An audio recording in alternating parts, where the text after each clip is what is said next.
consacré aujourd'hui aux vaccinations et aux nouvelles recommandations vaccinales. On va commencer par les vaccinations plutôt de l'enfant que Emmanuel Pénard va nous présenter. Emmanuel Pénard, infectiologue au centre hospitalier d'Avranches-Granville et bien sûr infectiologue de Normandie-Bio. Emmanuel, on te laisse la parole. Donc effectivement, une demi-heure c'est court, on se partage le propos avec Élise.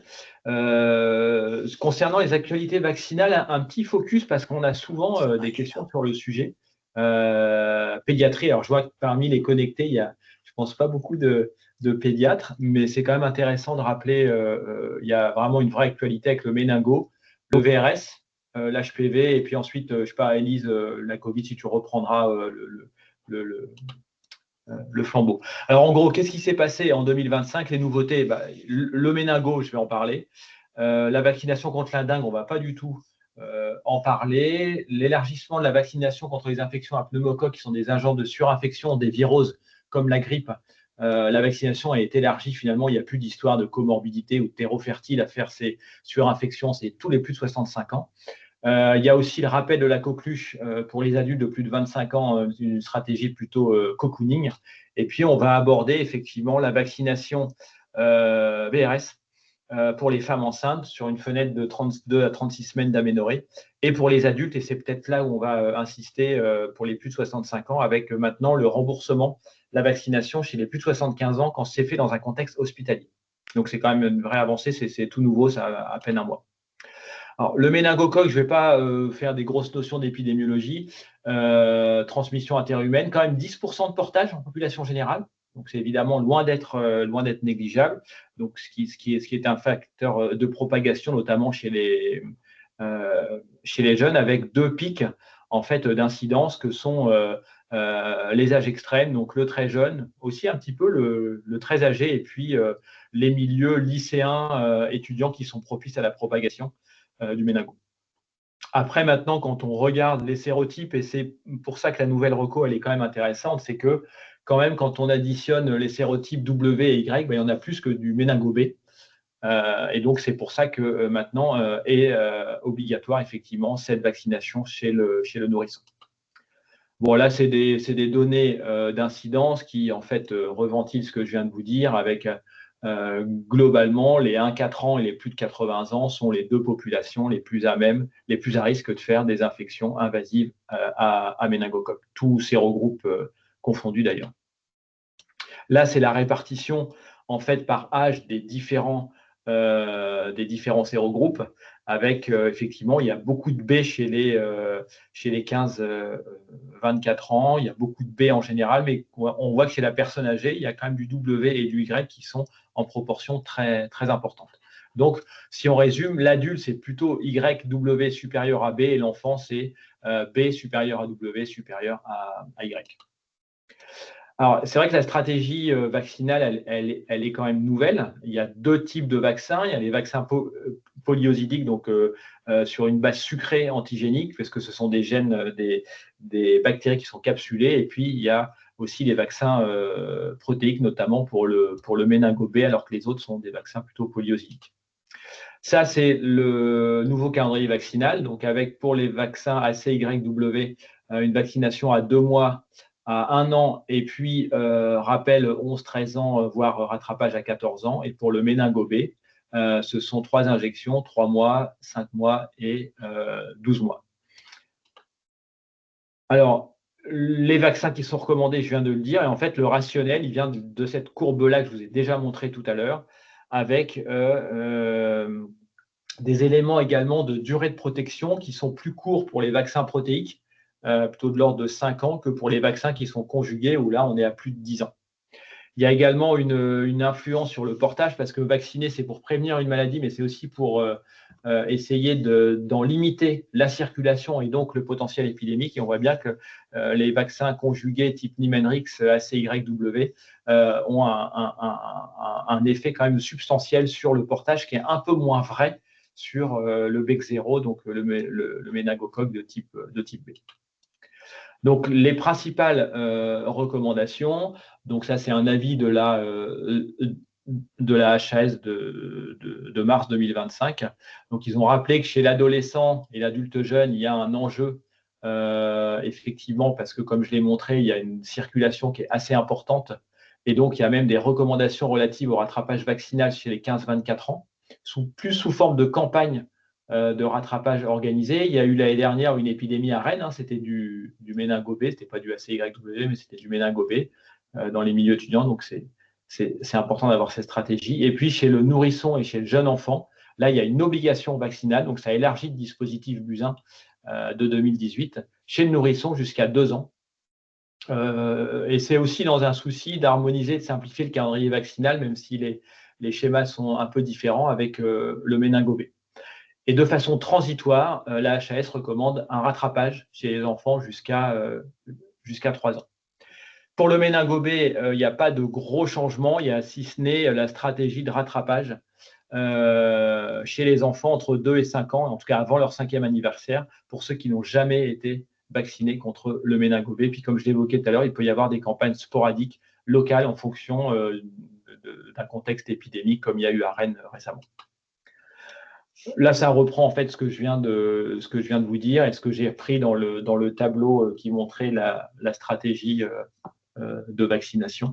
Et donc, il y a quand même un vrai enjeu de ces infections à méningocoque, dont vous savez que le tribut est en général très lourd à payer. Il y a eu aussi, donc là, c'était juste pour ce qu'avait dit le ministre, qui dit en gros la même chose que ce qui avait été dit récemment. Là, c'était une publication d'avril 2025. Alors, l'HPV, on change radicalement de champ. L'HPV, c'est une vaccination qui est quand même assez ancienne, qui a eu du mal à s'implanter en France. Dans des pays comme l'Australie ou le Royaume-Uni, ils vaccinent depuis des années et ils commencent à avoir un effet significatif d'ailleurs sur la survenue des différents cancers HPV induits, cancer de l'utérus notamment, mais également d'autres types de cancers ORL notamment. Et donc là, c'était juste pour montrer le taux de couverture vaccinale à 2 doses chez les filles de 16 ans. Vous voyez, on arrive péniblement à être un gros 50%. Ça, c'est des données qui sont normandes. Donc, il y a effectivement, c'est en augmentation. Il y a possiblement un impact de la vaccination collège, hein, qui est initiée depuis maintenant plusieurs années grâce à l'ARS. Et donc, on voit que c'est en augmentation, mais juste pour illustrer, vous voyez, au Royaume-Uni, il y a des taux de couverture vaccinale sur HPV qui sont à plus de 80%. Donc, on ne joue pas encore dans la même division. Donc, il y a encore un vrai enjeu à vacciner HPV les adolescents, filles ou garçons d'ailleurs. Donc, jusqu'à quel âge vacciner? Alors là, c'est très santé publique, c'est très statistique. C'est une décision à l'échelle populationnelle. Femmes, c'est jusqu'à 19 ans et HSH, c'est jusqu'à 25 ans. Alors évidemment, on a toujours des questions sur une entrée dans la vie sexuelle qui soit plus tardive, sur plein de choses qui peuvent un peu moduler ces recommandations. Mais en tout cas, c'est les recommandations françaises, donc femmes jusqu'à 19 ans et HSH jusqu'à 25 ans. Et ça, c'est très important. Alors, l'âge du premier rapport sexuel, il est 18 ans pour les femmes et un peu moins pour les hommes. C'est à peu près homogène, d'où la stratégie, en fait, d'où cette stratégie de vacciner à ces âges. Là, c'était l'élargissement, l'accord de rattrapage vaccinal, ou par le vaccin Gardasil 9 aux jeunes femmes et aux jeunes hommes, et ça a été élargi pour ceux qui n'ont pas du tout été vaccinés à l'adolescence. On peut élargir jusqu'à 25-26 ans révolus. La femme enceinte, c'était juste pour parler du VRS, avec l'Abrysvo, avec effectivement, je ne parle pas de la coqueluche, je l'ai évoqué très brièvement tout à l'heure, on revaccine à chaque grossesse. Et la vaccination anti-VRS est indiquée entre 32 et 36 semaines d'aménorrhée, ce qui permet une immunisation passive du nourrisson du nouveau-né.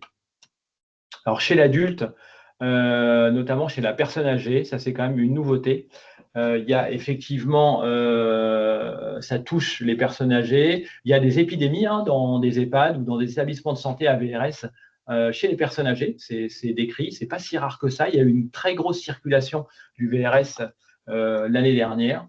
Et effectivement, ça induit en fait quasiment les mêmes complications que la grippe. Là, c'est des screenshots de tableaux d'études qui ont montré que ça avait un impact sur la durée de séjour, sur l'admission en réa, etc., etc. Donc, une infection à VRS, effectivement, chez la personne âgée, c'est grave. Et il y a aussi l'occurrence très fréquente de surinfection par le pneumocoque à hauteur de 30%, ce qui rationalise encore plus aussi la vaccination contre le pneumocoque chez les plus de 65 ans, quel que soit leur terrain.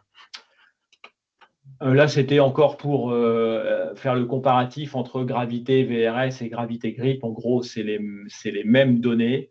Il y a aussi des conséquences indirectes comme la majoration du risque cardiovasculaire chez les gens qui ont une infection à VRS. Donc, ça a des conséquences directes et indirectes, d'où la mesure de prévention par la vaccination et les gestes barrières, évidemment. Donc, chez la personne âgée, la recommandation, elle est pour les plus de 65 ans. Les vaccins ne sont pas encore pris en charge par l'assurance maladie, sauf depuis début octobre, comme je l'évoquais tout à l'heure, pour les plus de 75 ans, dans un contexte hospitalier. Là, c'est remboursé. Donc, nous, il ne faut pas hésiter à vacciner les plus de 75 ans qui viennent dans vos hôpitaux, même pour un autre motif, par le vaccin VRS. Ça sera remboursé et ça peut leur être d'un grand secours. Voilà, ça, c'est soyez, ça date de début octobre. Ils sont pris en charge à l'hôpital chez les personnes de plus de 75 ans ou à partir de 65 ans si c'est justifié par un terrain, une maladie cardiaque et respiratoire. C'est les mêmes conditions. C'est les personnes qui sont à haut risque de faire des formes graves ou de surinfection. Voilà pour le VRS. Elie, je ne sais pas si c'est toi qui fais Covid ou si c'est moi. Vas-y, tu peux faire. Ouais. Bon. Question qu'on a tout le temps, est-ce que la Covid, c'est toujours grave? Ben oui, c'est toujours grave. Alors, ce n'est pas aussi grave que ça pouvait l'être il y a 4-5 ans, quand il y a eu au début là, des différentes vagues de Covid. On a eu là, fin d'été, début septembre, quand même pas mal de Covid, avec du coup, en valeur absolue, des patients hospitalisés, ce qui est un peu déséquilibrant. En tout cas, nous, c'est le vécu chez nous. Un peu l'offre de soins. J'écoute juste la vaccination Covid-19. En lit. Donc, c'est toujours grave. Il y a toujours une surmortalité liée à des terrains particuliers comme les immunodéprimés. L'efficacité vaccinale, alors c'est pas une efficacité qui est de 95% comme d'autres vaccinations, notamment la rougeole, pour ne parler qu'elle. Ce qui est sûr, c'est qu'il y a une efficacité sur la mortalité, sur le fait d'être hospitalisé en réa, sur l'oxynodépendance, sur des indicateurs comme ça de gravité. Et donc, en gros, se faire vacciner n'évite pas forcément la maladie, mais elle rétrograde d'un cran ou de 2 crans la gravité de la maladie. Donc, c'est ce en quoi ça reste évidemment toujours intéressant et pertinent de vacciner certaines personnes de façon systématique contre le virus de la Covid-19. On peut le co-administrer avec le vaccin antigrippal, ça on a archi communiqué là-dessus, enfin pas nous en particulier, il y a eu beaucoup de com là-dessus, donc il n'y a pas de questions. Évidemment, on ne peut qu'être convaincu de l'importance de la vaccination des professionnels de santé en général qui exercent en milieu ambulatoire, en milieu médico-social ou en milieu hospitalier, primum non serré, donc c'est super important qu'on puisse se vacciner pour ne pas transmettre à nos patients, même si nous, individuellement, on n'en tire pas forcément un bénéfice direct. Là, on est plus dans de l'éthique de soins que dans un bénéfice individuel direct, mais c'est super important. On a toujours des taux de couverture vaccinaux qui sont très bas pour la Covid-19.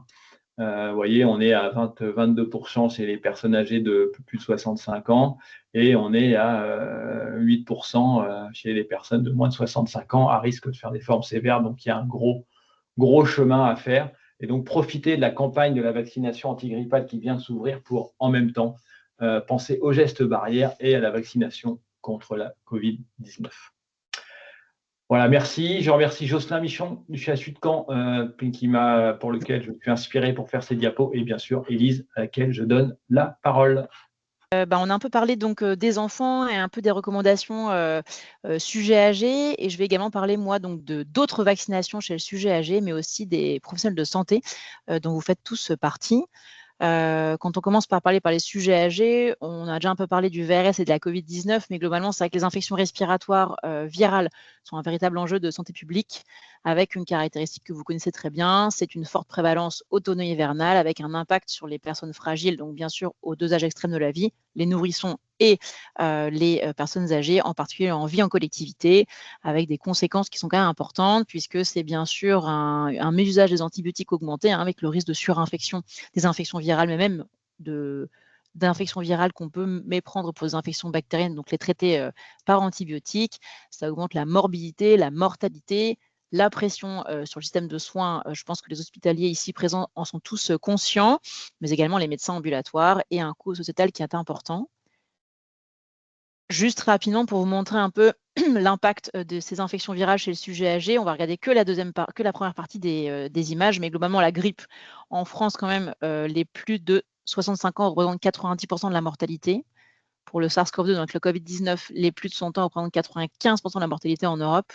Et le VRS, on a un peu moins de... on commence à avoir des données un peu plus précises, mais globalement, vous avez vu entre 500 000 cas par an chez les plus de 65 ans. Donc, c'est quand même des chiffres très impressionnants, non seulement de morbidité, mais également de mortalité. Donc, la prévention des infections respiratoires, c'est bien sûr le respect des gestes barrières en milieu hospitalier et en milieu, on va dire, de soins, mais également en ambulatoire, et la vaccination. Et ce qui est intéressant, c'est quand on s'adresse à la grippe, en fait, il n'y a pas que le côté infectieux, on a aussi des conséquences de la grippe. Et ça, c'est vraiment une diapositive qui est, je pense, très importante aujourd'hui. C'est que le risque de maladies cardiovasculaires, d'accidents cardiovasculaires va être vraiment très important après une grippe.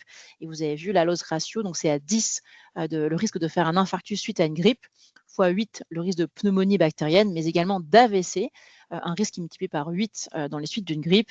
Et puis, bien sûr, d'autres choses que nous, on connaît bien à l'hôpital en général, c'est des décompensations de diabète associées à la grippe ou secondaires à la grippe, et surtout une baisse d'indépendance, avec vraiment une dégradation de l'état général du patient suite à une grippe, en particulier à un âge avancé.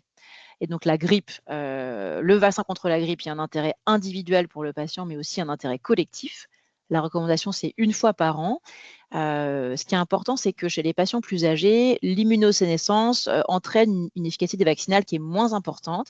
Et donc, il y a eu une recommandation HAS qui est sortie un peu tardivement en mai-juin 2025, qui recommandait l'utilisation chez les patients de plus de 65 ans des vaccins fortement dosés qu'on appelle Efluelda. Ils sont 4 fois plus dosés que les vaccins Vaxigrippe habituels. Donc, c'est vrai que si vous avez moyen de vacciner vos patients qui ont plus de 65 ans par ce type de vaccin, Efluelda fortement dosé, c'est un peu plus, c'est même vraiment plus efficace pour le protéger. Le mieux étant de vacciner tout court, vraiment le plus important étant de vacciner au moins par Vaxigrippe, mais le mieux étant Efluelda, pardon. C'est important puisque ça a été démontré il y a maintenant plusieurs années comme une réduction significative des hospitalisations chez les résidents d'EHPAD avec cette formulation de vaccin fortement dosé. Ce qui est un peu dommage, c'est que l'avis d'HAS est arrivé un peu tard et que bon nombre de pharmacies, en particulier de villes, avaient déjà commandé le Vaxigrippe et non pas l'Efluelda. Je pense qu'on peut encore commander le Efluelda, donc n'hésitez pas à le prescrire à vos patients. Alors, l'impact de la vaccination chez les sujets âgés, ça va diminuer en fait la morbidité, diminuer fortement le nombre d'hospitalisations, diminuer également fortement la mortalité. Et bien sûr, on vient d'en parler, quand on diminue le risque de grippe grave ou de grippe tout court, on va bien sûr diminuer les risques cardiovasculaires et de complications respiratoires, comme on a abordé juste avant. Donc, c'est vraiment important. Je pense que pour le coup, la grippe, c'est bien connu. Je n'ai pas affiché ici les données, mais c'est vrai que les données de vaccination en Normandie, en EHPAD, pour les résidents d'EHPAD contre la grippe, sont plutôt correctes, voire meilleures qu'en France entière. Ce n'est pas 90% comme on a vu en Angleterre pour l'HPV, mais on est quand même à des taux plutôt corrects, mais qui pourraient être encore améliorés, puisque malheureusement, la tendance va plutôt à la baisse, avec une vaccination qui baisse plutôt par refus des résidents ou des familles. La Covid-19, je passe très vite. Juste ce qu'il faut retenir, c'est après 80 ans et résident en EHPAD, c'est 2 injections par an. Donc, c'est un rappel automnal et un rappel printanier et un rappel automnal avec la grippe donc, actuellement. Et pour les patients de plus de 65 ans, c'est un rappel par an. Et donc, le rappel automnal va être fait avec la grippe.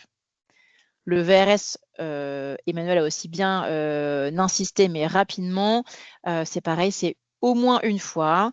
On a l'impression quand même que le laboratoire commence à dire peut-être qu'il faudra faire un rappel à 2 ans, mais pour l'instant, il faut, comme ça vient d'être à peine recommandé, non, mais excusez-moi, remboursé pour les plus de 75 ans, c'est déjà l'excellente nouvelle de cette année. Il y avait beaucoup de sociétés savantes qui avaient quand même insisté lourdement, et l'HS également, pour un remboursement de cette vaccination, qui permettra, j'espère, d'éviter bon nombre d'épidémies chez les résidents, mais également à l'hôpital. Le pneumocoque, ça c'est vraiment une vaccination qui est importante. Le pneumocoque, c'est une bactérie, comme vous le savez, dont l'incidence va vraiment varier selon l'âge. Vous avez ici entouré en rouge l'incidence de la maladie. Et donc, on va dire que les concernés, c'est les plus de 65 ans. Vous avez vu une très nette majoration de l'incidence quand on a plus de 65 ans. Et vous avez ici, pareil, hein, selon l'âge, les petits-enfants donc avant 1 an, dont la vaccination obligatoire contre le pneumocoque pour les petits-enfants, les nourrissons. Vous avez ici une prévalence qui augmente avec vraiment une augmentation très importante des cas dès l'âge de 65 ans et 70 ans. Et donc, ça donne des infections pulmonaires, bien sûr, vous le savez, des infections ORL, mais aussi des infections invasives. Hein. Au CHU de Rouen en infectiologie, on a régulièrement des méningites, des méningoencéphalite ou encore des bactériémies à pneumocoque. Donc, c'est vraiment une mortalité et une morbidité qui est importante, avec un risque de hospitalisation qui est non négligeable. Et actuellement, une couverture vaccinale qui reste assez médiocre au niveau national, entre 5 et 16%. Donc, le pneumocoque, les recommandations HAS de cette année, c'est vraiment pour tous les patients de plus de 65 ans naïfs, donc aucune vaccination. Vous faites un Prevnar 20, qui est actuellement le seul qui est remboursé, une seule dose. Donc, pas de rappel recommandé à 5 ans, mais c'est en train de sortir. Peut-être qu'on devra faire un rappel à 5 ans, mais au moins, vous êtes tranquille en faisant une injection pour 5 ans. Si le patient a un antécédent de vaccination antipneumococcique, donc les personnes qui ont eu au moins une dose de Prevnar 13 ou au moins une dose de Pneumovax ou Prevnar 23, Pneumo 23, vont recevoir une dose de Prevnar 20 1 an après la dernière vaccination. Si les patients ont eu un schéma complet, puisqu'avant c'était 2 injections avec 2 vaccins différents, Prevnar 13 puis le Pneumo 23 ou Pneumovax, il faut attendre 5 ans avant de faire une nouvelle injection de Prevnar 20. C'est important, c'était sorti il y a plusieurs années maintenant, mais la vaccination antipneumococcique des petits-enfants, des nourrissons, qui est maintenant obligatoire depuis plusieurs années, a permis de démontrer que ça diminuait l'antibiorésistance par bien sûr diminution de l'incidence de la maladie et donc diminution de l'utilisation des antibiotiques. Donc on a vraiment un effet bénéfique de la vaccination aussi pour diminuer l'antibiorésistance. Le Zona, je pense que tous vos patients en ont entendu parler, matraquage publicitaire très important, porté par Stéphane Bern en plus. Globalement, le rationnel, c'est que la prévalence du Zona augmente avec l'âge. Après 50 ans, ce risque est majoré par l'immunodépression et que le Zona peut se compliquer de plusieurs choses. D'une part, des douleurs post-zostériennes, avec un risque qui augmente aussi avec l'âge. Peut aussi se compliquer d'une atteinte ophtalmo et également d'un déclin cognitif et fonctionnel important. Vous avez ici à droite un schéma qui vous montre en fait la majoration du risque de Zona avec l'âge, surtout après 50 ans. Donc, les recommandations sur le nouveau vaccin Shingrix, qui est un vaccin inactivé qu'on peut donc administrer à tous les patients, dont les patients immunodéprimés. Et donc, les recommandations datent de 2024 de l'HAS, 2 doses en schéma de primo-vaccination. M0, M2 chez le patient de plus de 65 ans, même si l'incidence augmente vers 50 ans. Et si antécédent de Zona ou de vaccination par le Zostavax, qui était le précédent vaccin contre le Zona, il faut attendre 1 an avant la vaccination, avec un schéma complet. Un petit rappel, on a le droit d'administrer plusieurs vaccins en même temps. Si co-administration, on favorise plutôt l'injection sur un muscle différent. Et on a juste une petite note, c'est qu'il faut attendre un délai de 1 mois avant une réinjection d'un vaccin, uniquement si le vaccin vivant atténue. C'est-à-dire que si vous avez fait le ROR, le rougeole oreillon rubéole, vous devez attendre 1 mois avant une nouvelle injection de vaccin. C'est-à-dire qu'on peut faire quand même beaucoup de vaccins en même temps, ce qui n'est pas toujours bien toléré sur le plan psychologique, pour le patient, et des fois symptomatique, mais on s'était bien démontré, le fait d'administrer en même temps grippe plus Covid ne donne pas plus de symptômes, pas plus de fièvre que simplement l'un des deux à un jour d'intervalle. Et les soignants, parce qu'on parle beaucoup du vaccin des patients, mais c'est aussi bien de se vacciner en tant que soignant. Et en fait, il y a assez peu de choses, mais globalement, l'HAS en 2023 était revenu sur les recommandations et obligations vaccinales des professionnels. Donc, on est plutôt tout en haut ici. Vous avez obligatoire le DTP, mais comme tous les Français, la coqueluche qui était recommandée, la grippe recommandée, et l'hépatite B obligatoire. Autre recommandation, le ROR et également la varicelle si pas l'antécédent est professionnel séronégatif. J'ai donc fait un peu mon propre calendrier vaccinal des professionnels de santé. Et donc, on a tout en haut les vaccinations obligatoires, comme vous le savez, DTP coqueluche, on va en reparler juste après. En gros, c'est tous les 5 à 10 ans On va en reparler juste après, pardon. L'hépatite B, c'est 1 fois, mais 3 doses avec un schéma complet. Et les vaccins recommandés, la grippe 1 fois par an. La Covid-19, c'est plutôt 1 fois par an. Il y a peu de soignants de plus de 75 ans, 80 ans en activité, encore que. Et la rougeole, c'est 2 doses au total. Ça, c'est important de bien vérifier. Ça, c'est pour la grippe. Je vous montre juste rapidement à quoi ça sert de vacciner les professionnels de santé. Plusieurs études ont démontré qu'en vaccinant les professionnels de santé, on diminuait de 25% le taux d'infection, la durée des signes fonctionnels, de 25% également les consultations chez les médecins généralistes et les prescriptions d'antibiotiques. On diminue également le nombre d'arrêts de travail et la durée d'arrêt de travail. Et l'impact sur les résidents, donc ça c'est vraiment des études qui sont faites en EHPAD, en ESMS, ont diminué quand même de 18% la mortalité et de 30% les symptômes d'allure grippale. La coqueluche, j'en parle parce qu'il y a une épidémie en 2024 et donc il y a un peu des recommandations, mais qui ne sont pas non plus des obligations. Mais globalement, pour les professionnels de santé qui travaillent avec des petits-enfants, vous avez vu ici, professionnels de santé travaillant en contact des nouveau-nés, des nourrissons de moins de 6 mois, qui sont vraiment la population la plus à risque de coqueluche grave et de réanimation sur détresse respiratoire. Il faudrait qu'on recommande potentiellement la vaccination anticoquelucheuse toutes les 5 ans, puisque après 5 ans, le taux d'anticorps baisse de façon assez importante. C'était une recommandation du Haut Conseil de santé publique. Ce n'est pas une obligation, mais ça peut être une discussion. Il n'y a plus de vaccin seul. Il n'y a jamais eu d'ailleurs coqueluche, mais vous avez maintenant forcément le DTP associé à la coqueluche. Il n'y a pas forcément de risque à faire le DTP tous les 5 ans.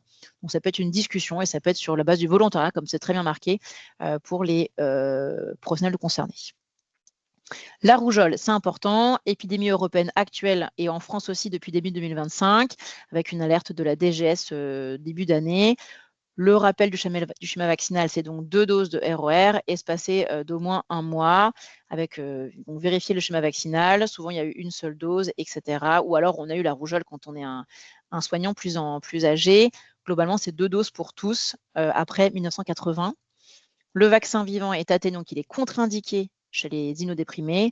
Et à noter, quand même, les patients âgés sont souvent immunisés, donc il n'y a pas de recommandation à réaliser une sérologie de vérification.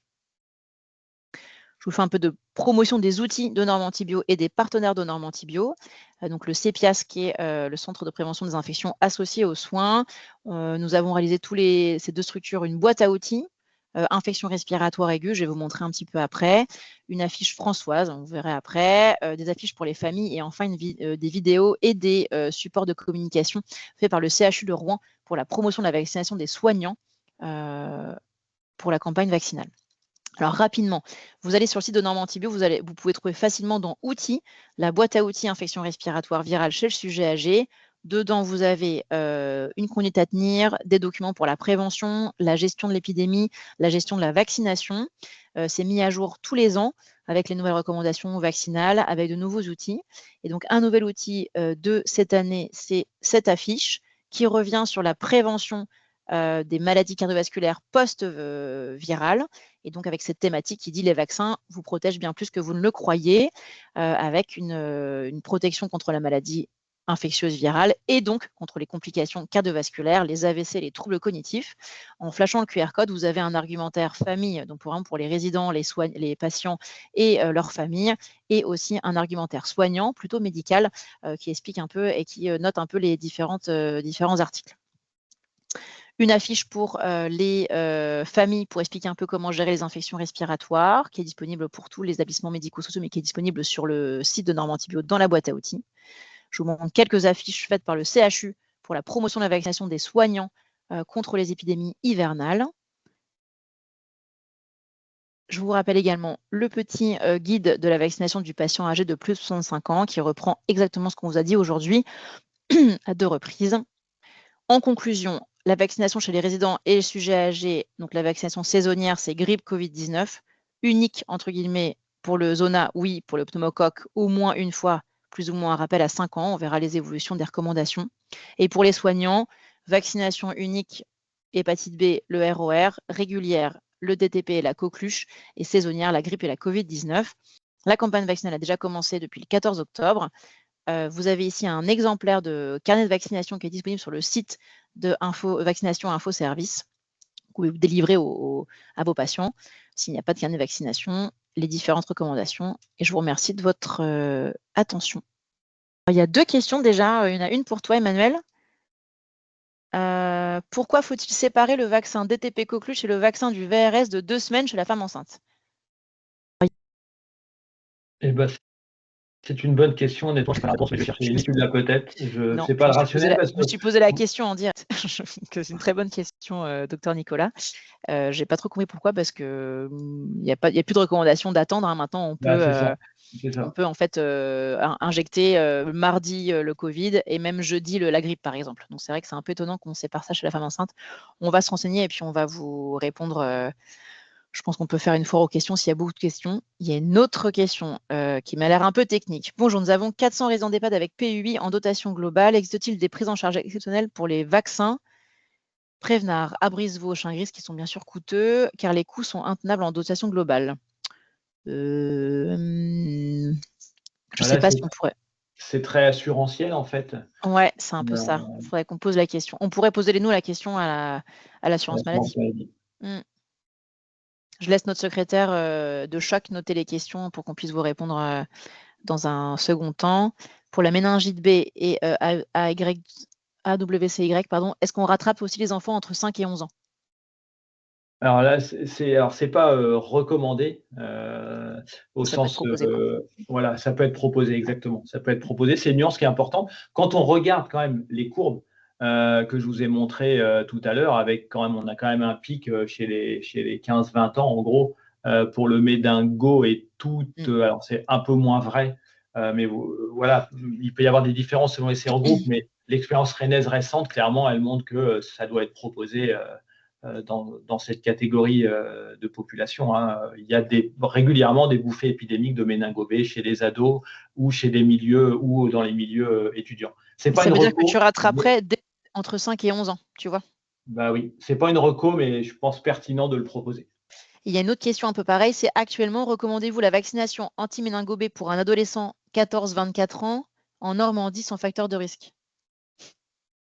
Bah moi, je la proposerais. Ouais, moi aussi. Moi, je l'ai fait pour mes enfants, je ne vais pas vous raconter d'histoire, je l'ai fait pour mes enfants. Ouais. Voilà. Donc, pour les raisons que je viens d'indiquer. Je pense que c'est compliqué de prévoir les bouffées épidémiques. Après, il y a un coût qui n'est pas négligeable. Bien sûr, ouais, c'est 80 ou 90 euros. Non, mais voilà. Après, versus une méningite, bon, un méningo B, c'est sûr que ça peut être un peu vendeur. Donc, on recommande, mais ce n'est pas officiel, on va dire ça comme ça. Pour le ROR, concernant les soignants, 2 doses pour les gens nés en 1980 et après 80, si avant 80, on fait une sérologie, corrélation entre taux d'anticorps et immunisation. Il n'y a pas de bonne corrélation justement entre taux d'anticorps et immunisation. Globalement, ce qui est recommandé, c'est avant 80, c'est 1 dose et 2 doses après 80, puisque la circulation de la rougeole était quand même beaucoup plus intense, encore que maintenant ça recircule, mais globalement, on peut retenir ça. Avant 80, 1 dose va suffire et après 80, plutôt 2 doses de ROR. De plus, les vaccins anti-Covid non ARN messagers sont-ils disponibles et recommandés?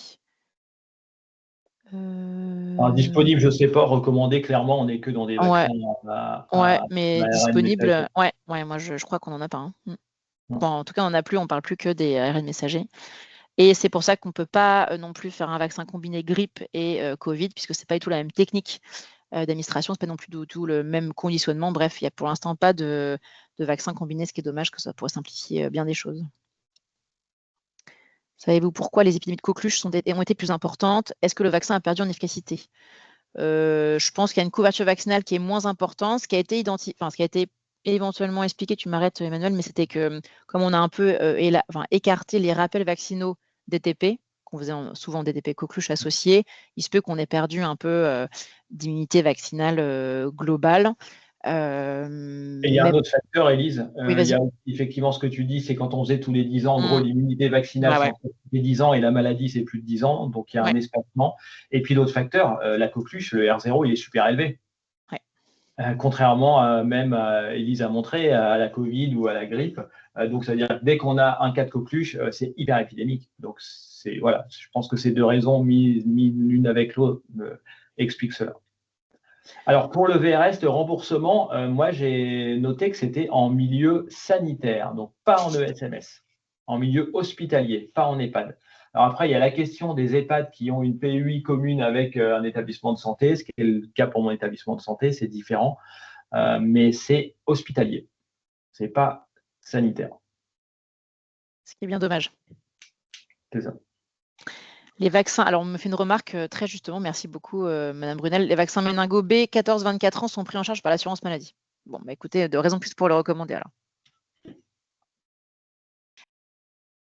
N'hésitez pas, sinon après, nous contacter également par mail à l'adresse Norme Antibio, ça arrive toujours dans les mains de l'infectiologue.